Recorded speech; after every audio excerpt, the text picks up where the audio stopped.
이 이력서가 먹혀 들어가야 회사 들어가는 거잖아요. 이 이력서가 아니면 자기소개서가 먹혀야 내가 원하는 대학교 들어가고 거기서 공부하는 거잖아요. 여러분 근데 거기에서만 이력서가 필요한 게 아니에요. 사람 사귈 때도 필요하잖아요.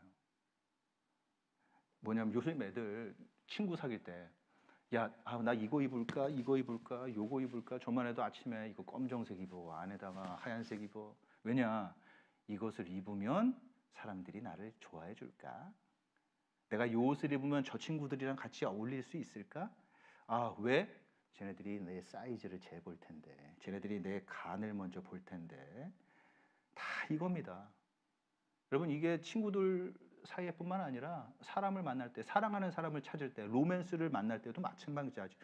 외모, 아니면 뭐 체격, 내 수입, 내 직업 다 이거죠. 내가 원하는 사람이랑 가까워지려면 뭘 찾아야 되지? 다 매력 발산하는 거예요. 이게 다 내 이력서란 얘기죠.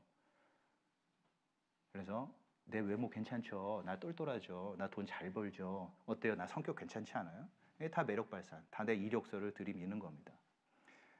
이게 근데 취직하는 차원에서 아니면 뭐 친구 만나는 차원에서 아니면은 사랑하는 사람 아니면 뭐 배우자를 찾는 차원에서 이런 것들을 사용하려고 한다?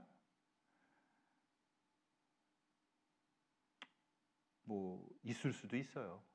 원래 이건 더 좀 얘기를 나가야 되는데 여기까지만 하고 이게 이제 우리 생활에서 내 의로움이 필요한 이유로 얘기하는 거예요. 어디에서나 의의가 필요하다는 거예요. 올바름, 내 중요성, 내 기반, 내가 휘날리면서 자랑할 수 있는 이력서가 필요한 거였어. 앞에 얘기한 사도 바울의 그 모든 것이 이게 다 이력서였다. 이제 이렇게 알고 본인도 이력서가 필요했던 거예요. 사도 바울도 그런 게 필요했어요. 근데 이제 이런 매력 발산이 이런 이력서가 여러분 남한테만 필요한 게 아니에요. 이게 나한테도 필요합니다. 나도 내 기준에 마음에 들어야 돼요. 내가 내 기준 안에 통과를 해야 된다는 거예요. 근데 그 기준에 미치지 못하면요, 나도 내가 싫어요. 아까 사도 바울이 3장, 빌립보서 보시면은 그 얘기가 나오잖아요. 이런 것들이 다 내 이력서였다, 내 의로움으로 여겼다, 내가 이런 것들을 신뢰했다. 이렇게 얘기하는 거예요. 그러면서 얘기하는 게 신뢰했다가 그 3절과 4절을 보시잖아요. 그러면은 과시했다, 뽐냈다 이런 얘기예요. 그게 이제 의예요.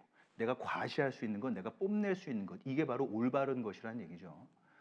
여러분 아침에 일어나서 괜찮은 나의 모습을 왜 볼 수 있느냐? 내가 의의가 있으면 볼 수 있는. 내가 왜 두 다리 뻗고 잘 수 있느냐? 내가 의의가 있으니까 가능한 거예요. 내 이력서가 찬란하니까. 내가 들이밀 수 있는 뭔가가 있으니까. 여러분 어디 밖에 나왔는데 최근에 제가 이게 굉장히 제가 현실성 있는 얘기이기 때문에 한번 얘기 드리는 거예요. 누군가 요새 어떤 분이 왜 그 얘기했었죠. 어떤 TV 프로그램에 나갔는데 같이 있는 패널 중에 한 사람이 자기를 달갑게 여기지 않아서 너무 괴로웠다. 이제 이런 고백이라고 그러니까 되게 우리 기독교 안에서만 이런 그 기사를 냈어요. 이게 무슨 얘기냐? 나를 달가워해 주지 않아요, 누가.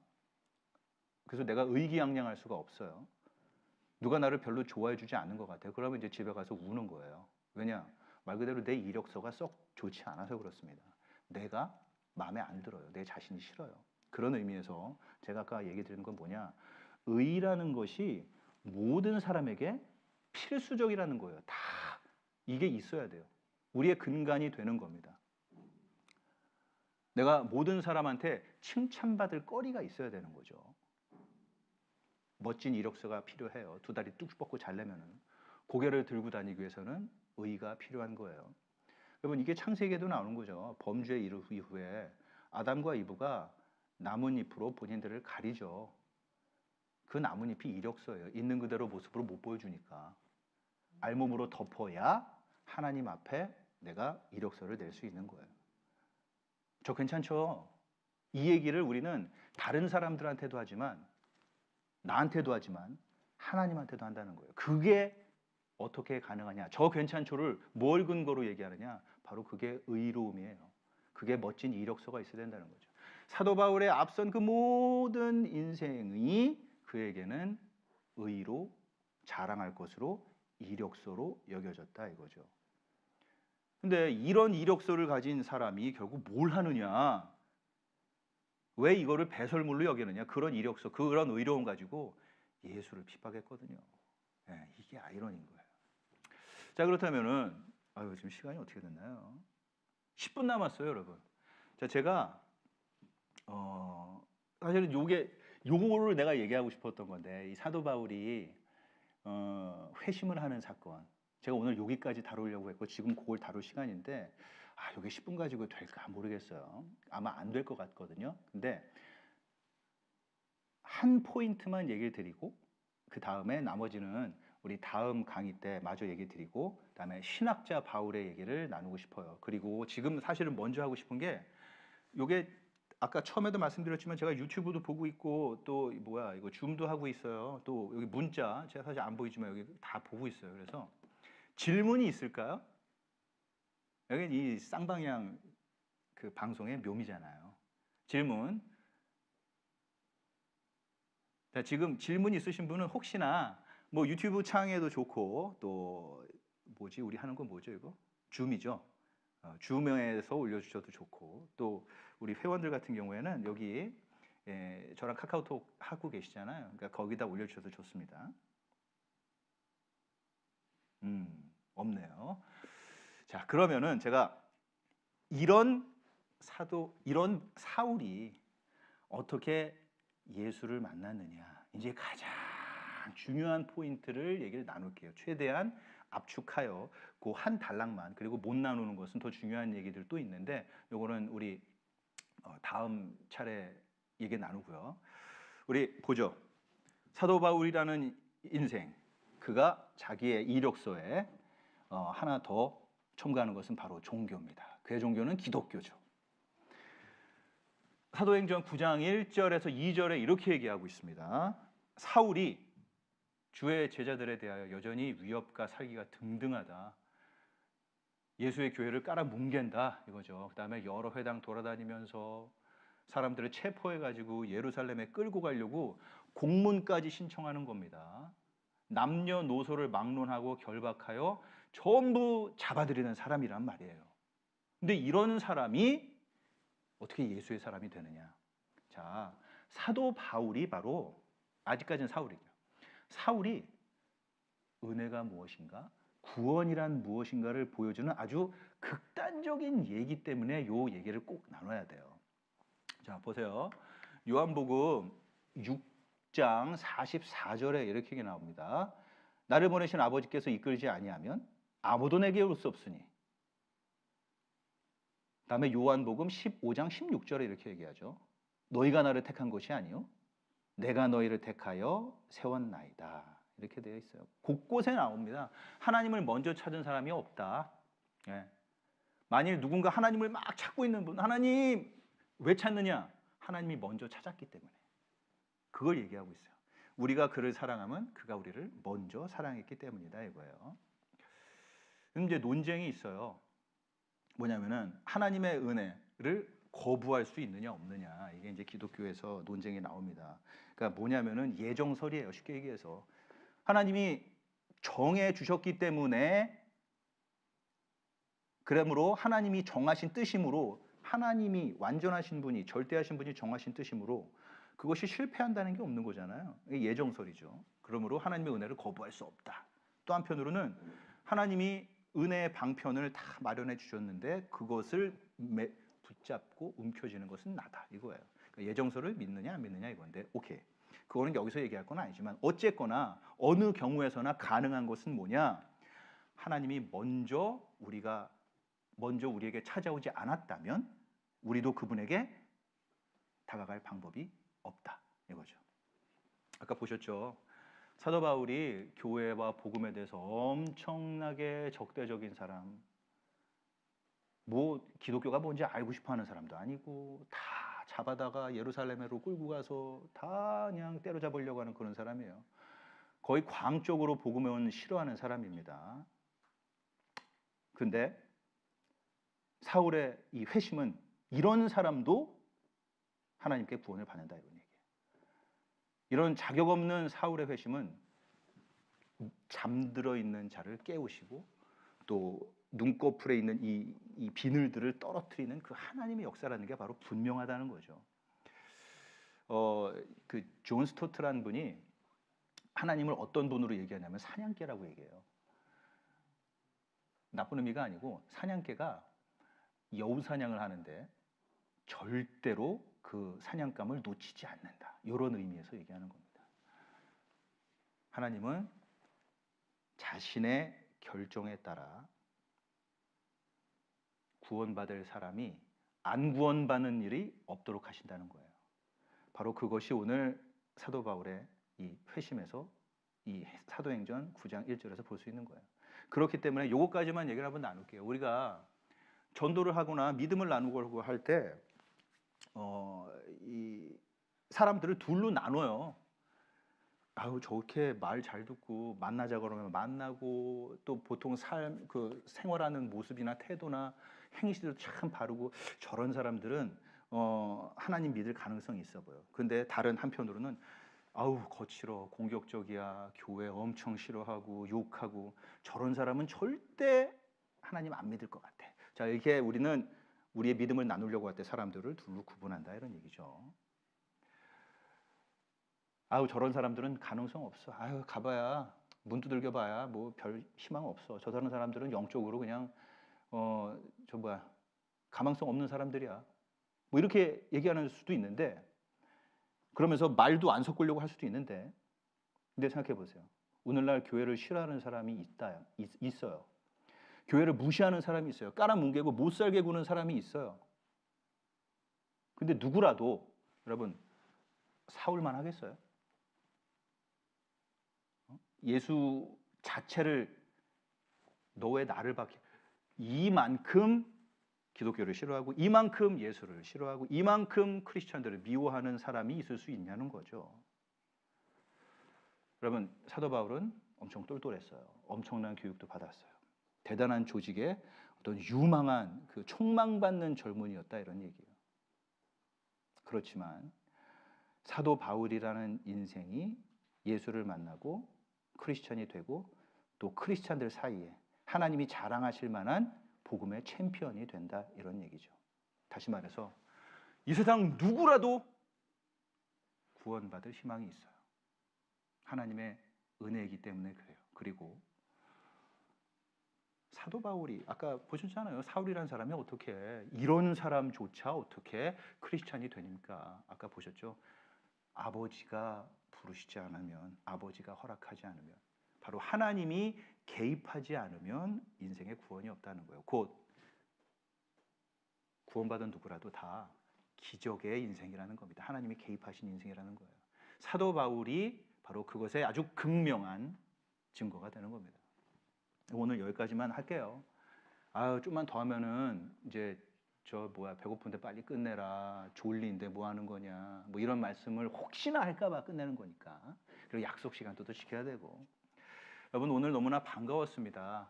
그리고 오늘 밤에 제가 요 내용을 가지고 한번 또 강의를 해요. 근데 이 스포일러는 여러분 다른 분들한테 뿌려주지 마세요. 왜냐하면 그분들이 안 오잖아요. 재미가 없잖아요. 여러분들은 들으셨으니까.